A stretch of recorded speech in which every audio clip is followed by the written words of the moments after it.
TDP అధినేత CM Chandrababu Naidu సోదరుడు నారా రామ్మూర్తి నాయుడు కన్నుమూశారు. హైదరాబాదులోని ఓ ప్రైవేట్ ఆస్పత్రిలో చికిత్స పొందుతున్న రామ్మూర్తి నాయుడు ఆరోగ్యం ఒక్కసారిగా క్షీణించటంతో మరణించారు.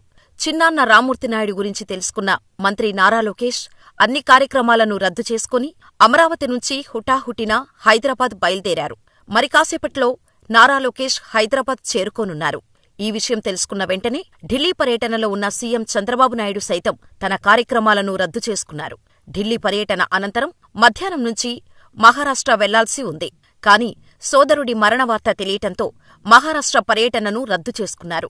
ఢిల్లీ నుంచి హైదరాబాద్ బయలుదేరారు. మధ్యాహ్నం 3 గంటలకు నారావారిపల్లికి సీఎం చంద్రబాబు రానున్నట్టు సమాచారం. రామ్మూర్తి నాయుడు అంత్యక్రియలు స్వగ్రామం నారావారిపల్లెలో జరగనున్నట్టు సమాచారం. కాగా రామ్మూర్తి నాయుడు మరణం పట్ల టీడీపీ నేతలు, కార్యకర్తలు దిగ్భ్రాంతి వ్యక్తం చేస్తున్నారు. రామ్మూర్తి నాయుడు 1952 మార్చి 18న ఖర్జూరానాయుడు అన్నమ్మలగారికి రెండో సంతానంగా పుట్టారు. ఆయనకు అన్న చంద్రబాబుతో పాటు 2 చెల్లెలు కూడా ఉన్నారు.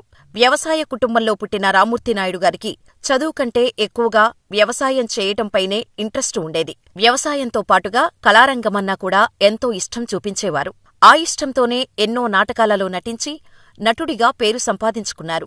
దీంతో సినిమా రంగంపై ఆసక్తి పెరిగింది రామ్మూర్తి నాయుడు గారికి. కాని చంద్రబాబు నాయుడు 1975లో కాంగ్రెస్లో చేరటంతో అన్నకు మద్దతుగా రామ్మూర్తి నాయుడు కూడా కాంగ్రెస్లో చేరారు. ప్రతి విషయంలోనూ అన్నకు చేదోడు వాదోడుగా ఉంటూ అన్న చెప్పిన పనిని తూచా తప్పకుండా చేసేవాడు రామ్మూర్తి నాయుడు. ఇక 1994 ఎన్నికలలో టీడీపీ తరపున చంద్రగిరి నియోజకవర్గం నుంచి టికెట్టు దక్కించుకున్న రామ్మూర్తి నాయుడు కాంగ్రెస్ అభ్యర్థి గల్లా అరుణకుమారిపై ఏకంగా 16,000కు పైగా మెజారిటీతో ఘన విజయం సాధించారు. ఆ తర్వాత 1999లో వచ్చిన ఎన్నికలలో మరోసారి టీడీపీ తరపున పోటీ చేసి కేవలం 2,271 స్వల్ప ఓట్ల తేడాతో గల్లా అరుణకుమారి చేతులలో ఓడిపోయారు. ఆ తర్వాత జరిగిన పరిణామాల కారణంగా ఆ తర్వాత వచ్చిన ఎన్నికలలో టీడీపీ తరపున టికెట్ దొరకలేదు రామ్మూర్తి నాయుడుకి.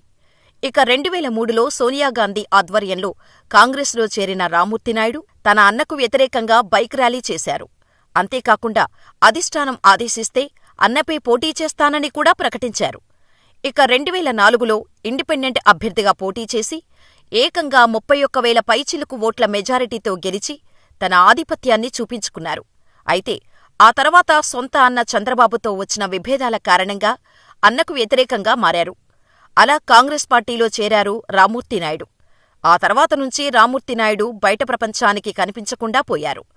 దీంతో రాజకీయ ప్రత్యర్థులు చంద్రబాబు నాయుడుని తమ్ముడి విషయంలో విమర్శించటం మొదలైంది. అయితే రాజకీయంగా వచ్చిన విభేదాలు తప్పితే కుటుంబపరంగా ఎంతో సన్నిహితంగానే ఉంటూ వచ్చేవారు రామ్మూర్తి నాయుడు కుటుంబం. ఇక రామ్మూర్తి నాయుడికి ఇందిరాగారితో పెళ్లి జరిగింది. వీరికి 2 కుమారులు. పెద్ద కుమారుడు గిరీష్, రెండో కుమారుడు రోహిత్.